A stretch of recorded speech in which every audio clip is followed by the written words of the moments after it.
Chicago Alderman, Democrat Byron Sigcho Lopez joins us now. Welcome, sir.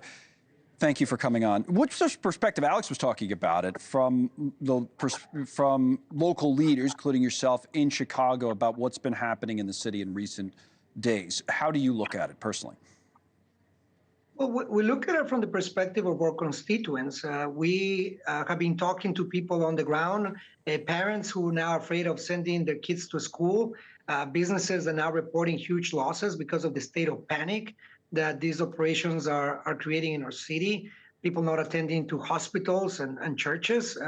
In fact, even some MAGA fanatics coming and harassing people at churches, in one of our local churches.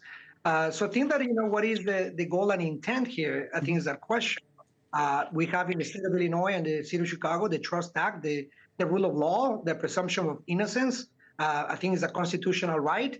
And again, I think here what we see is the state of terror targeting cities like ours with very poor results in when it comes to actually improving the quality of life of our constituents. So from the point of view of the Trump administration, like Tom Homan, as the borders are, his argument has basically been, I know he's defended going in, say, to schools and churches and schools. He says sometimes, you have gang members, say, that are 14 or 15 years old. So that would be a reason they might do something like that. But in the early days, they've been targeting people that have criminal backgrounds, criminal histories. That's what they say they've been doing so far. Any issue with that?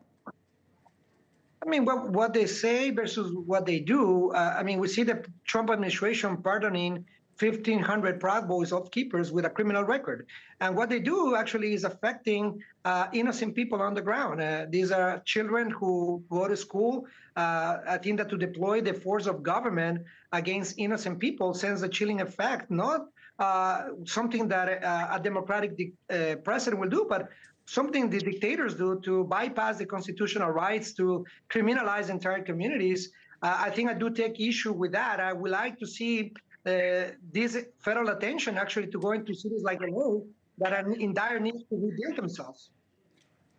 A federal official would probably argue, you know what, I hear you, but we could do both, right? We've done both in the past. There's been natural disasters in areas in the past, so there's been an issue to deal with in another city at the same time. And, federal government has a lot of resources, and ICE certainly wouldn't be, for example, helping with disaster relief, right? This is their job. This is what they do. And to the point I was making earlier, they've done it before. Not like they weren't doing it when Obama was president or even when Biden was president.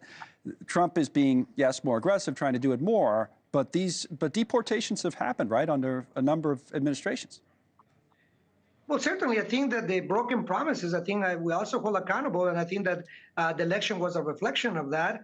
The broken promises and the neglect and abandoning working people will have consequences.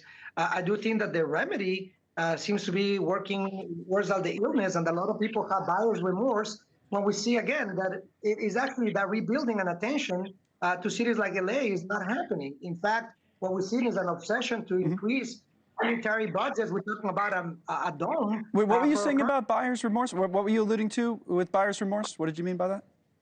Well, what I mean is that we're talking about an election where we're talking about inflation. We talk about people going hungry. People talking about diverting money to actually working people. Right. We haven't seen attention to LA. We haven't seen attention to Chicago. And I think that's what we need to focus on. Well, the president would say he was in LA last week and he did promise this as well. And he ran on this. He said it was the #1 issue. My point, I don't think you would be surprised, right, by what you're seeing in terms of what Trump talked about and what Trump's doing? I'm not surprised at all. Right. Again, I'm a Trumper, but I tell you what I'm surprised is that the lack of attention to dire need with people who were affected by fires with significant damage, $56 billion in damages. They're still going to receive the level of attention that we're seeing on an immigration issue that, again, as you mentioned, even with your own numbers, I think haven't changed much. I think what's changing is the narratives.